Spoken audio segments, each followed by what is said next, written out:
Third graders, we are on lesson 1-3. We're going to learn a little bit about tools for mathematics. So you're going to need your math kit.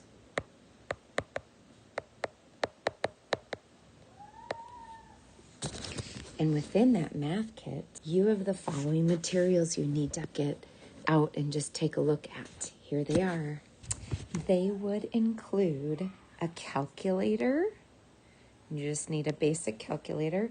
What's called a template. A template allows you to trace things. It is blue. A clock, a deck of cards. One thing about this is just a soap container. If you click it, you'll be able to know that it's shut so that the cards do not fall out. You also, again, each time will need your whiteboard marker, and an eraser of some sort. If you don't have an eraser, just use an old clean sock. You'll need your math journal and your pencil. So those are things that you'll need for most math days. Today we're going to specifically be looking at the clocks.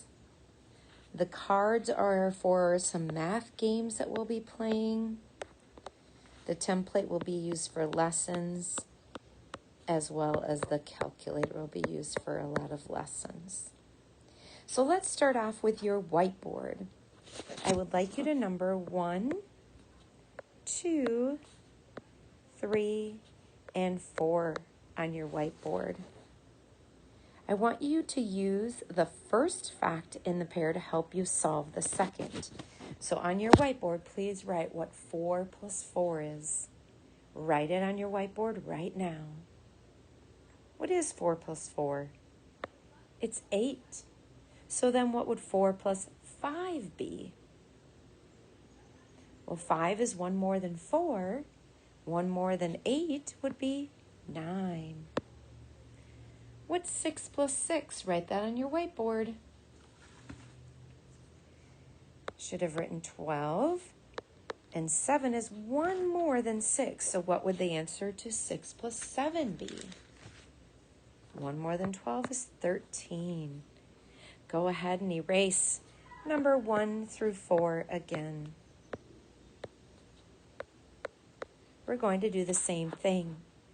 You don't have to write down the problem, just write down the answer, the solution to our addition problem. It would be called a sum. When you find the answer and you add it, the answer is called a sum. Go ahead and write down the sum of 7 and 7. Again, remember, if I go too fast ever, just pause the video. You can always rewind and rewatch. 7 and 7 is 14. So what would 7 plus 6 be if 6 is 1 less than that? Write down the answer. Well, 1 less than 7 is 6. So the answer would be 1 less than the sum in the first one. So 1 less is 13. Number 3, write down the sum of 8 and 8. Write it on your whiteboard. 16. And our second add-in is 1 less than 8. It is 7. So what would our sum be of 8 and 7? Write it on your whiteboard. 1 less than 16 would be 15. So sometimes knowing facts will help us know other facts as well. Go ahead and erase your whiteboard and let's do this one more time. Number 1 to 4. And write down the sum of 5 and 5. Write it on your whiteboard. 5 plus 5 is 10. Now this second number is 2 more than 5. So what would our answer be to the second? 5 plus 7 is 2 more than 10 would be 12. Next to number 3, write the sum of 6 and 6. 6 plus 6 is 12. The second number we're adding to 6 in question number 4 is 2 more than that. So what would our answer be? The sum would be 2 more. 14. Go ahead and erase. I want you to take a look at your yellow clock. So have that in front of you as we work through the lesson today. We're going to be working on reviewing telling time. You have 2 clock faces here. What time does the first clock say? You can write it on your whiteboard. And then for number 2, what time does that clock say? Well, the first one shows 2 o'clock. Notice the hour hand is a little bit shorter than what we call the minute hand. Write down the time for clock number 2. It would be 3 o'clock. The hour hand is shorter and a little bit thicker on this one. And the minute hand is up at the top.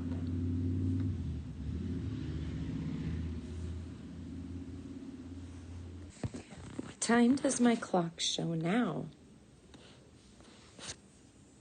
The shorter hand, the hour hand, is at 4 o'clock. Now, as the minutes go past 4 o'clock, watch what happens to the shorter, the hour hand. You can see that my hour hand has moved a little bit past 4 o'clock. It's between 4 and 5. So that means the hour is still 4 o'clock. Each of these between 12 and 1 represents 5 minutes. Here's another 5. So if I count around, each of those large numbers represents 5 minutes. For the minute hand, you can see the minute hand is a little bit longer. So if I count 5, 10, it would be 4:10. We have a 4:10 a.m., which is while you're sleeping, and we have a 4:10 p.m., a little bit after the school day is done. What time would this be? First of all, let's look at the hour hand. What 2 numbers is it between? It's between 4 and 5, so it still means it's 4 o'clock. And each one of these numbers represents 5 minutes. 5, 10, 15, 20, 25, 30. We would call this 4:30 or half past 4 o'clock. What time would this be? First of all, let's look at the hour hand. It's just after the 6, so it's a little bit past the 6, so it means it's still 6 o'clock. Remember, each one of these between the 12 and the 1 is worth 5 minutes. So 5 more is 10. It would be 6:10 p.m. Let's try another one. First thing we want to do is look at the hour hand, the shorter one. It's between 10 and 11. It's getting closer to 11, but it's not there yet, so it means it's 10 o'clock. And we're going to count by 5. So 5, count with me out loud. 10, 15, 20, 25, 30, 35, 40, 45. It would be 10:45. Let's try one more, and then we'll take a look at what the little dots mean in between. The first thing we want to do is look at the hour. So if we notice that hour hand is shorter, it's at 1 o'clock.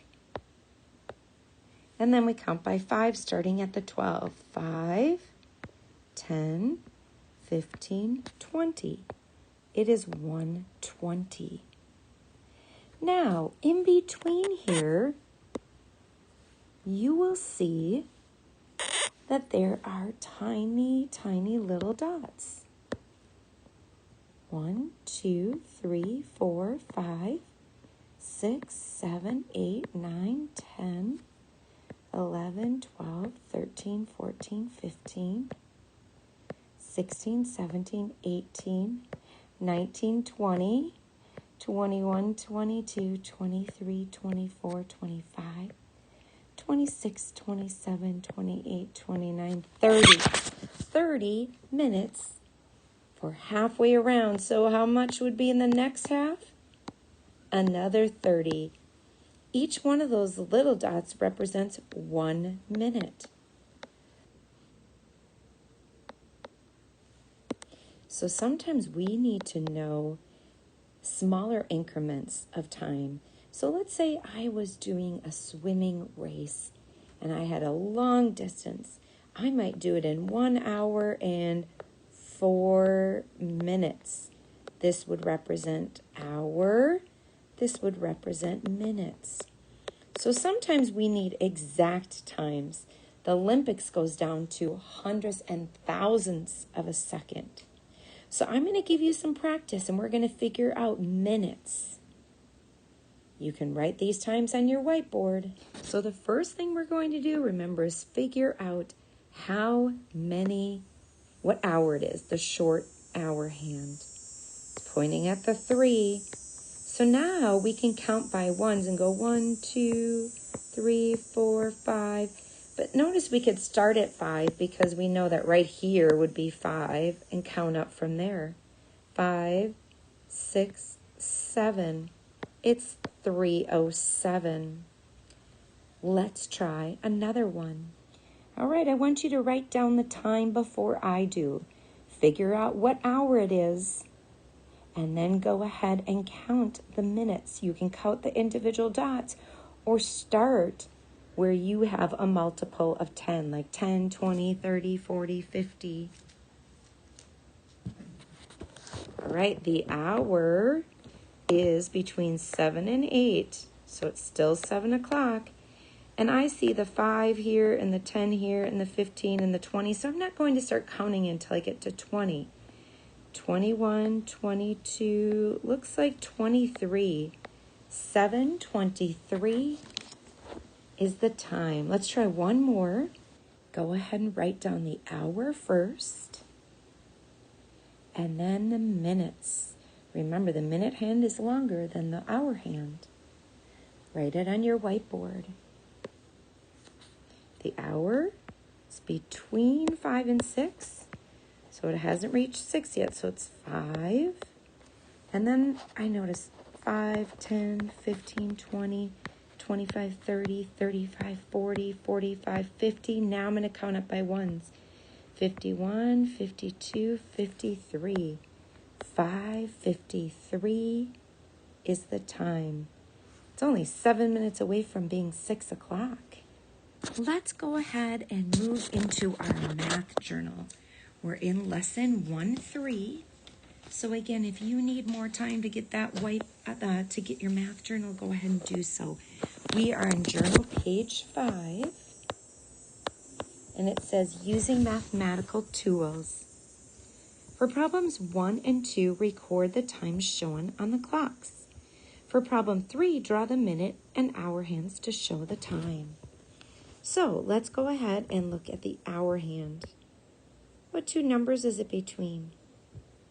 It's between 8 and 9, so it's not yet to the 9, so it's 8 something. And then we count by 5, so 5, 10, 15, 20, 25, 30. 8:30. Number 2, what's the hour? It's not quite to 3 o'clock yet, so it's still 2. And then we count by 5s. 5, 10, 15, 20, 25, 30, 35, 40, 45. And lastly, we're going to draw the hour and the minute hand. First of all, we need the hour 6, and it's about 10 minutes after, so we're going to make it just a little bit past the 6. Make sure it's the shorter of the 2 lines.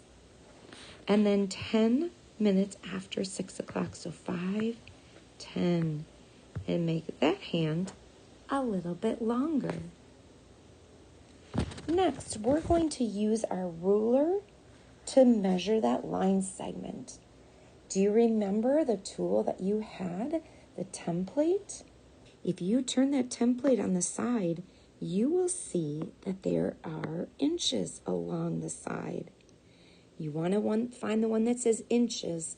The smaller measurements say centimeters. So you're going to lay that 0 down right at the start of that line. And it says, use your ruler to measure the line segment. So the beginning of the line should line up with 0. Do this with me. And it's not quite 3, but it's more than 2.5. So we would say this is about 3 inches long. Next, number 5, draw a line segment 10 centimeters long. So let's give ourselves a starting point. Let's go ahead and put a little point there. Now flip it around so you're in the centimeters. Line that 0 up with the point and go all the way to the 10 and make another point. Then you can use the straight edge of that to draw yourself a straight line to connect those 2 points. And lastly, one second to last. Use your calculator. What keys do you press to make each change?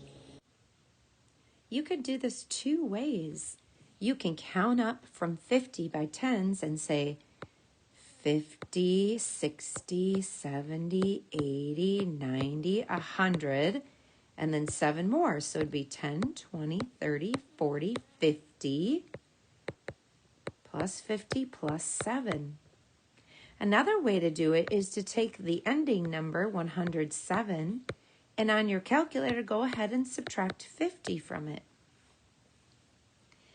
On your calculator, what is 107 minus 50? 57. Number 7, enter 94, change it to 30. So if you think about it, you have to decrease, right? 94 to 84 to 74 to 64 to 54 to 44 to 34. Each of those are 10, right?